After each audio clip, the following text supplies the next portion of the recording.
வணக்கம் ரிஷபராசி நண்பர்கள். இந்த வருடம் குரு பயிற்சி விஸ்வாவசு தமிழ் வருடம் சித்திரை மாதம் 31ஆம் நாள், ஆங்கில வருடம் 14/5/2025. ராசியிலிருந்து குரு பகவான் ராசிக்கு 2ஆம் இடத்தில் பயிற்சி அடைகிறார். ராசிக்கு 2ஆம் இடத்தில் பயிற்சி அடைஞ்ச குரு பகவானுடைய பார்வையானது ரிஷபராசிக்கு 6ஆம் இடத்தையும், ரிஷபராசிக்கு 8ஆம் இடத்தையும், ரிஷபராசிக்கு 10ஆம் பாவத்தையும் பார்வை செய்கிறார். அப்போ ரிஷபராசிக்கு 6ஆம் இடம் என்பது ருண ரோக சத்ரு எதிரி ஸ்தானம், வேலை ஸ்தானம். அப்போ வேலையில் முயற்சி செய்பவர்களுக்கு நல்ல வேலை கிடைக்கும், நல்ல வேலை பிராப்தம் கிடைக்கும்.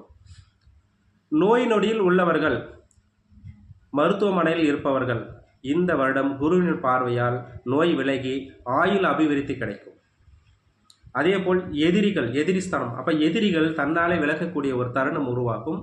எதிரிகள் உங்களை விட்டு விலகக்கூடிய ஒரு அமைப்பு உருவாக்கும் குருவினுடைய பார்வையால். அதே போல் 8ஆம் பாவம் ஆயுள் ஸ்தானம். ஆயுளுக்கு எந்த ஒரு கெடுபலனும் இருக்காது.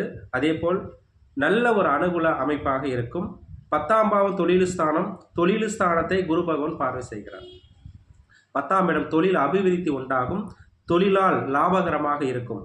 ஏன்னா ரிஷபராசிக்கு 11ஆம் இடத்திலே சனி பகவான் அமர்ந்து அந்த பாவத்தை பெருக்கக்கூடிய ஒரு தருணத்தில் இருக்கிறார்.